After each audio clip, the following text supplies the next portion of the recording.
নমস্কার বন্ধুরা, কেসি কিচেনে সবাইকে স্বাগত। আজ আমি নিয়ে এসেছি কুমড়োর একটা নিরামিষ তরকারি। এই রকম কুমড়োর তরকারি ভাত, রুটি কিংবা পরোটা, লুচি সব জিনিসের সাথে খেতে খুব ভালো লাগে। চলো দেখে নিই কীভাবে বানাচ্ছি। দেখো, আমি কিছুটা কুমড়ো নিয়েছি, যতটা আমার দরকার ততটাই আমি কিন্তু এইভাবে কেটে নিয়েছি তার সাথে একটা আলু। প্রথমে কুমড়োটাকে ধুয়ে নিয়েছি, তারপরেই কেটে নিয়েছি। তার সাথে দেখো কিছুটা ছোলার ডাল নিয়ে নিয়েছি। ছোলার ডালটা আমি প্রায় 2 ঘন্টা আগে ভিজিয়ে রেখে দিয়েছিলাম। এরপর এইদিকে একটা কড়াই চড়িয়ে তার মধ্যে আমি 2 চামচের মতো সর্ষের তেল দিয়ে দিলাম। তেলটা গরম হয়ে যাওয়ার পর আমি খুন্তিতে করে চারদিকে একটু কড়াইয়ে ছড়িয়ে দিলাম। এরপরে আমি কয়েকটা বড়িকে বেশ ভালো করে ভেজে নেবো, লাল লাল করে বড়িটা ভেজে নেব। কুমড়োর তরকারি বা নিরামিষ তরকারিতে বড়ি দিলে কিন্তু তরকারিটা খেতে খুব ভালো লাগে। তোমাদের যদি হাতের কাছে বড়ি থাকে তাহলে কিন্তু অতি অবশ্যই দেবে। দেখো, বড়িগুলো আমার ভাজা হয়ে গেছে। হয়ে যাওয়ার পর আমি উঠিয়ে রেখে নিলাম। এইবার ওই তেলের মধ্যেই আমি আলুটা দিয়ে দিলাম। আলুটা বেশ ভালো করে ভেজে নেব। এর মধ্যে আমি হলুদ দিয়ে দিলাম। হলুদ দিয়ে কিন্তু আমি আলু আর কুমড়োটা প্রথমে ভালো করে ভেজে নেব। আলুটা দেখো মোটামুটি নেড়ে চেড়ে ভেজে নিলাম।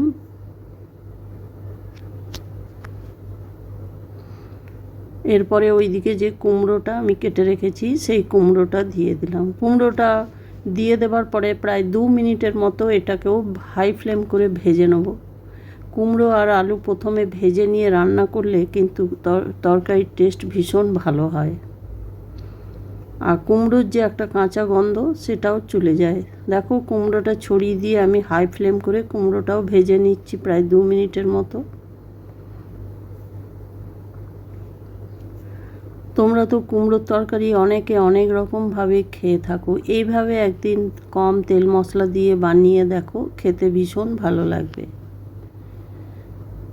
এরপরে দেখো, কুমড়োর আর আলুটা আমার ভাজা হয়ে গেছে। হয়ে যাওয়ার পর আমি কড়াই থেকে সমস্ত তরকারিটা উঠিয়ে নেব।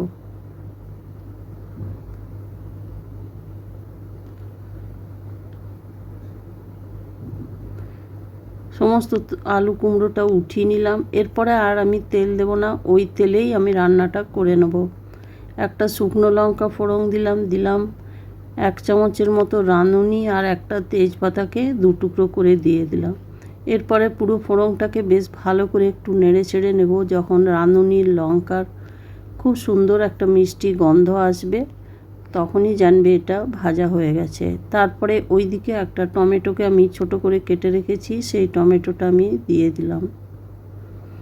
রাঁধুনি ফোড়ন দিয়ে কুমড়োর তরকারি তো একদিন বানিয়ে দেখো, ভীষণ টেস্ট হয় খেতে। টমেটোটা একটু নাড়াচাড়া করে নেবার পরে 1 ইঞ্চির মতো আদাকে আমি গ্রেট করে রেখেছি সেটা দিলাম, আর কয়েকটা কাঁচা লঙ্কাকে কেটে রেখেছি সেটাও আমি দিয়ে দিলাম। দিয়ে দেওয়ার পরে দেখো, হালকা জল দিয়ে আমি এটাকে কষিয়ে নেব। তাহলে কিন্তু টমেটোটাও নরম হয়ে যাবে আর আদাটাও খুব সুন্দরভাবে ভাজা হয়ে যাবে।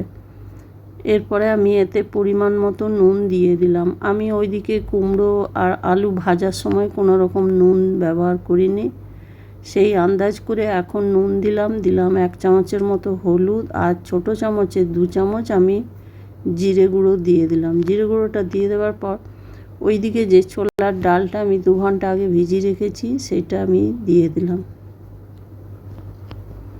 ডালটা দিয়ে দেওয়ার পরে একটুখানি ভালো করে কিন্তু এটা নেড়ে চেড়ে ভেজে নেব। মাঝে মাঝে দেখো ঢাকা দিয়ে দিচ্ছি, তাহলে কী হবে, ছোলার ডালটা সেদ্ধও হয়ে যাবে আর কষাটাও খুব ভালো করে হয়ে যাবে। ঢাকা খুলে আরও কষিয়ে নিচ্ছি আমি খুব ভালো করে।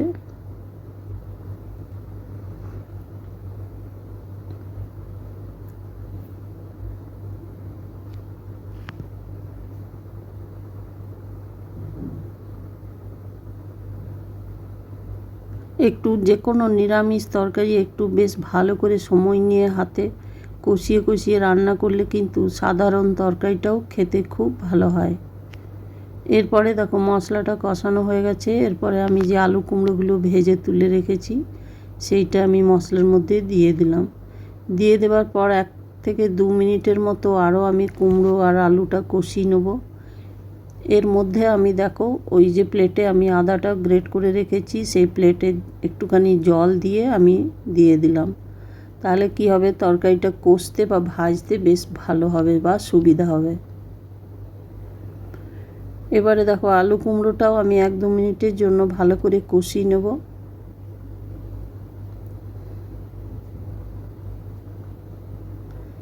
তোমরা তো আলু কুমড়োর তরকারি অনেকে অনেক রকমভাবে বানিয়ে থাকো, এইভাবে একদিন বানিয়ে দেখো, খেতে অসম্ভব ভালো লাগে। বিশেষ করে রুটি বা লুচির সঙ্গে কুমড়োর এরকম নিরামিষ তরকারি ভালো লাগে।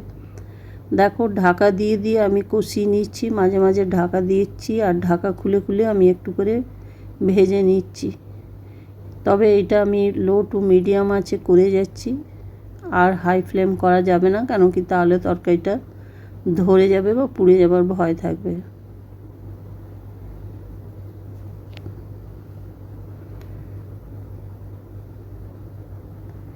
আমার রেসিপি যদি তোমাদের ভালো লেগে থাকে তো লাইক, শেয়ার ও কমেন্ট অতি অবশ্যই করে দিও।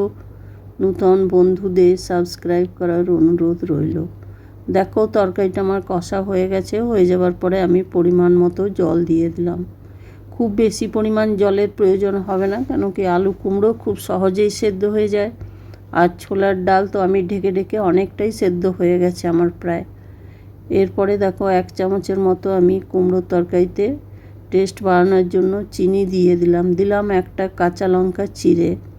এটা আমি 3-4 মিনিটের জন্য রেখে দিলাম। 4 মিনিট পরে ঢাকা খুলে দেখো আমি যে বড়িগুলো ভেজে তুলে রেখেছি সেই বড়িটা আমি এবারে দিয়ে দিলাম। বড়িটা দিয়ে দেওয়ার পরে 1 মিনিটের মতো আরও ফুটিয়ে নেব। বড়িটা ভীষণ নরম, খুব বেশি পরিমাণ কিন্তু এটাকে ফোটালে গলে যাবার বা ভেঙে যাবার ভয় থাকবে। এরপরে 1 চামচের মতো আমি দেখো নামাবার কিছুক্ষণ আগে ভাজা মশলা দিলাম। ভাজা মশলাটা আমি বাড়িতে প্রায়ই বানিয়ে রাখি, জিরে, ধনে আর মৌরি। এটাকে আমি রোস্ট করে নিয়েছি গরম কড়াই, আর তার সাথে দিয়েছিলাম কালো জিরে। এই 4টে জিনিসকে আমি ভালো করে রোস্ট করে নিয়ে গুঁড়ো করে রেখেছি, সেটা আমি দিয়ে দিলাম। আর তার সাথে আমি 1 চামচের মতো কাঁচা সর্ষের তেল দিয়ে দিলাম। দিয়ে দেখো একটুখানি জল আছে, সেটা আমি হাই ফ্লেম করে ফুটিয়ে নিচ্ছি, তাহলে কিন্তু তরকারিটা বেশ ভালো হবে আর খেতেও খুব ভালো লাগবে। তারপরে দেখো আমার জলটা শুকিয়ে গেছে, আমি গ্যাসটা বন্ধ করে দিলাম। গ্যাসটা বন্ধ করে দিয়ে ঢাকা দিয়ে বেশ কিছুক্ষণ রেখে দিলাম। তারপরে দেখো ঢাকা খুলে দেখাচ্ছি, তরকারিটা একদম টেনে নিয়েছে। আর এইভাবে বানালে কিন্তু তরকারির টেস্ট ভীষণ ভালো হয়। তোমরা সকলে ভালো থেকো, সুস্থ থেকো। ফিরে আসছি পরের কোনো রেসিপি নিয়ে। ধন্যবাদ। Thanks for watching.